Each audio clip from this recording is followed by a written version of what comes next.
Pork producers and their neighbors are concerned about potential health, safety, and environmental issues associated with swine barns.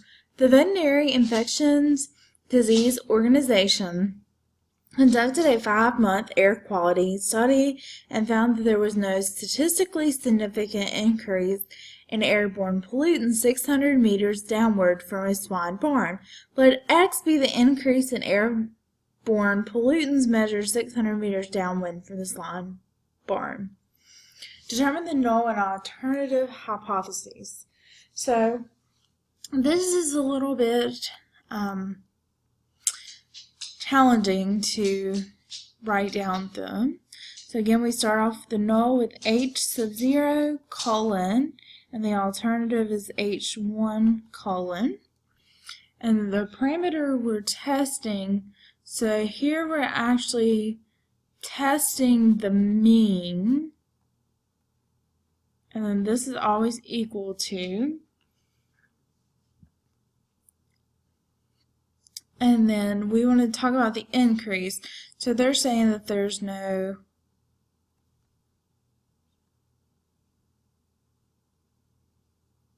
they found that there was no statistically significant increase. And since we're talking about increase, and that's what they're talking about, we're talking about the mean being greater than 0. So in this case, this would be right-tailed since the alternative is greater than. So this is a right-tailed test. Okay. So part B says sample data indicated that the null hypothesis should not be rejected. Should the conclusion state the conclusion of the researcher. So in this case, so something you also want to add to your memory bank is when we do not reject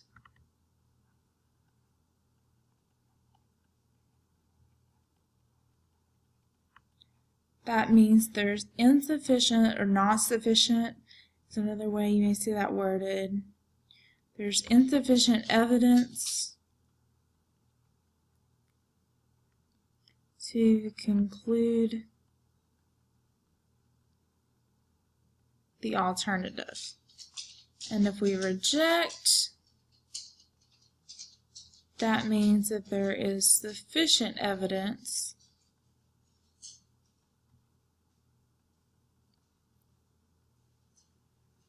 to conclude the alternative. So that's kind of the conclusion part, and then we'll actually talk about in 10.2 and 10.3 how to actually go through and perform the hypothesis test. So let's write on our conclusion here. So we're going to say, I need to move this down some here so that I'm not typing my text here. So there is insufficient evidence to suggest that, or to conclude, there is an increase in airborne pollutants 600 meters downwind from a swine farm.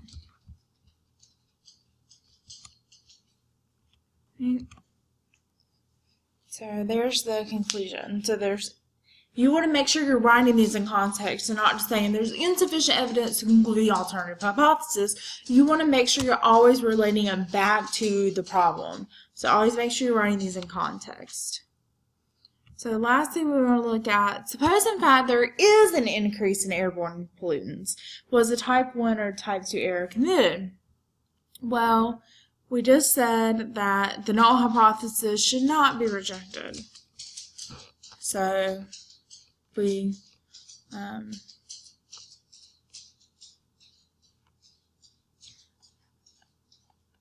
did not reject the null, but H1 is true.